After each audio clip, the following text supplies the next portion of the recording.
کہ جہاں سے اس نے نماز چھوڑی ہے، گیا مثال کے طور پہ سجدے میں ایک رکعت پوری کر چکا تھا، دوسری رکعت سے پہلے وہ چلا گیا، جتنی دیر وہاں خدمت میں رہے گا، باتیں سنے گا، کام کرے گا، اور اس کے بعد پھر اگر وہ اپنی جگہ پہ واپس جائے اور پھر سے اپنی نماز کو جہاں سے چھوڑا ہے وہیں سے شروع کر دے،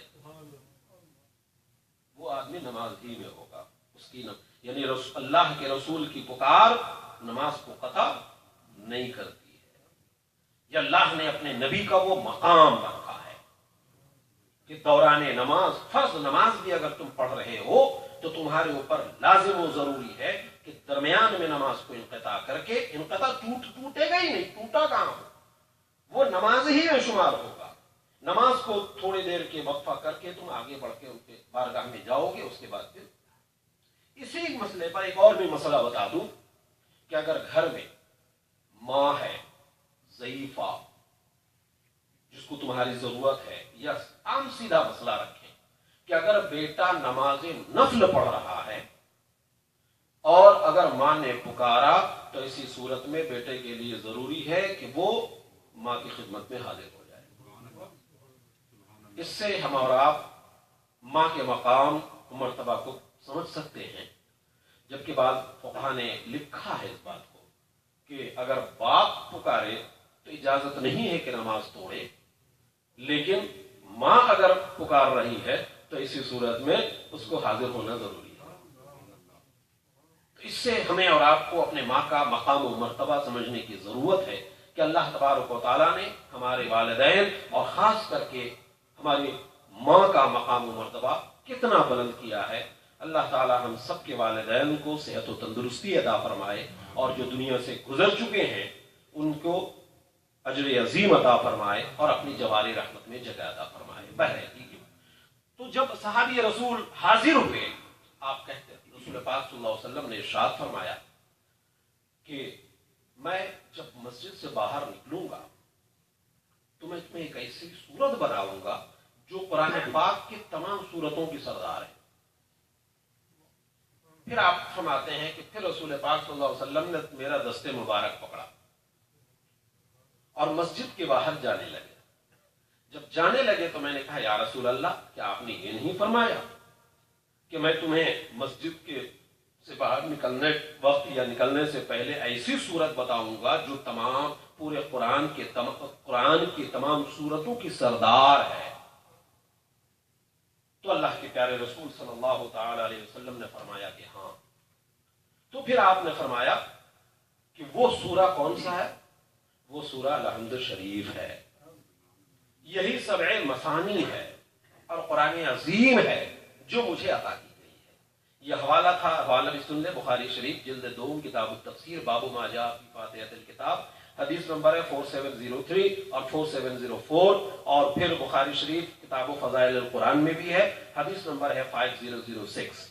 تو یہ سبع مثانی بھی کہا جاتا ہے اس لیے کہ بار بار ان 7 آیتوں پر سورہ فاتحہ مشتمل ہے اور بار بار اسے پڑھا جاتا ہے۔ سورہ فاتحہ کا ایک اور نام آتا ہے جس کی میں تھوڑی تشریح کرنا چاہوں گا، اسے کہتے ہیں سورۃ الشفاء۔ سورۃ الشفاء، بلکہ بخاری کے حوالے سے میں پہلے یہ بتاتا چلوں کہ صحابہ کرام نے زہر مطلب بچھو اور سانپ جیسے زہریلے جانور کے ڈسے ہوئے پر یا ڈنک مارے ہوئے پر سورہ فاتحہ پڑھ کر کے دم کیا ہے اور اللہ تعالیٰ نے اس کے برکت سے شفا دی ہے۔ میں پورے واقعے کی طرف نہیں جاؤں گا، لیکن بڑی ذمہ داری کے ساتھ بخاری کے حوالے سے کہ صحابی کا واقعہ ایسا بخاری شریف میں موجود ہے کہ آپ نے بچھو کے ڈنک زدہ فرد کو آپ نے سورہ فاتحہ پڑھ کر کے دم کیا ہے، پھونکا ہے۔ تو اس کے اندر کیا ہے؟ سورت، اس کا ایک نام ہے سورۃ الشفاء، کہ اللہ تعالیٰ قرآن کی ہر آیت میں شفا ہے، لیکن اللہ تبارک و تعالیٰ نے سورۃ فاتحہ میں خصوصی طور پہ وہ فضیلت رکھی ہے کہ اسے شفا بنایا ہے مسلمانوں کے لیے۔ ورنہ قرآن پاک میں فرمایا گیا وَنُنَزِّلُ مِنَ الْقُرْآنِ مَا هُوَ شِفَاءٌ وَرَحْمَةٌ لِّلْمُؤْمِنِينَ، اور ہم نازل کرتے ہیں اور ہم قرآن میں اتارتے ہیں وہ چیز جو ایمان والوں کے لیے شفا اور رحمت ہے۔ اور یہاں پہ ایک چیز اور تھوڑی سی میں وضاحت کر دوں کہ شفا سے مراد آدمی بیمار دونوں طرح سے ہوتا ہے، جسمانی بیماری بھی ہوتی ہے اور روحانی بیماری بھی ہوتی ہے۔ جسمانی بیماری کا بھی علاج قرآن میں موجود ہے اور روحانی بیماری کا بھی علاج قرآن میں موجود ہے، یعنی جسم اور روح دونوں کے لیے یہ قرآن پاک شفا ہے۔ سورہ فاتحہ کیا کہتے ہیں؟ شفا ہے۔ اسی لیے شعر مجھے پسند آیا تھا کہ دل پردرد رات دوا قرآن، رنجیدہ دل کی دوا قرآن ہے، غمزدہ دل کے پریشان دل کی دوا قرآن ہے، جان مجروح را شفا قرآن، زخمی جان زخمی روح کے لیے شفا قرآن ہے۔ ہر چ جوئی زنت سے قرآن جو، یہ اصل میں میرے ذہن میں تو نہیں آ رہا ہے، لیکن شعر کا جو معیار ہے اور یہ جو فارسی کے الفاظ ہیں وہ خود چیخ چیخ کر مجھے یہ آواز دے رہا ہے کہ بہر کیف یہ ڈاکٹر سر علامہ اقبال مرحوم کا یہ شعر ہے۔ میں اس پر یقین تو مجھے تھوڑا سا تشویش ہے، میں کنفیوژن میں ہوں، لیکن شعر کا انداز اور شعر اور جملے، یہ نباز قوم کی آواز ہے، وہ مجھے پکار پکار کی بتا رہا ہے۔ تو لکھتے ہیں کہ دل پردرد را دوا قرآن، جان مجروح را شفا قرآن، ہر چجوئی زنت سے قرآن جو کچھ تلاش کرنا ہے قرآن کی آیتوں سے تلاش کر، جو کچھ بھی تم ڈھونڈنا چاہتے ہو قرآن کی آیتوں میں ڈھونڈو، کہ بود گنج علم ہا قرآن، کہ تمام علوم کا خزانہ یہ قرآن پاک ہے۔ تو یہ اس طرح کے بہت سارے نام ہیں اور میں اس نام کے آگے نہیں جانا چاہوں گا، تفصیل ہو جائے گی۔ تو بہت سارے نام یہاں پہ میں جب مطالعہ کر رہا تھا تو ایک عربی شاعر کا ایک شعر مجھے پسند آیا تھا، جس کو میں نے اپنی کتاب میں بھی نقل کیا ہے۔ وَعْلَمْ بِأَنَّ كَثْرَةَ الْأَسَامِي دَلَالَةً أَنَّ الْمُسَمَّى سَامِي، تم یہ جان لو کہ ناموں کی کثرت، ناموں کا زیادہ ہونا، بھائی اس کی بات کیا کرتے، وہ تو بڑا سخی آدمی ہے، بہت عادل ہے، بہت اچھا قاری ہے، بہت نیک ہے نا، صفتی نام بھی ہوتے ہیں نا، تو مطلب اس کی ایک بڑکپن دکھائی دیتا ہے، اس کے اندر بہت سارے اوصاف ہیں، بڑی خوبیوں کا مالک ہے۔ تو شاعر کہتا ہے وَعْلَمْ بِأَنَّ كَثْرَةَ الْأَسَامِي دَلَالَةً أَنَّ الْمُسَمَّى سَامِي، تم یہ بات جان لو کہ ناموں کی کثرت شے کے بلند مرتبہ ہونے پر دلالت کرتی ہے۔ جس کا جتنا زیادہ نام ہوا کرتا ہے اس کے بلند مرتبے بھی ویسے ہوا کرتے ہیں۔ تو یہ تھوڑا سا تھا نام کے سلسلے میں جو اللہ تعالیٰ نے ہمیں سورہ فاتحہ کے سلسلے میں عطا فرمایا۔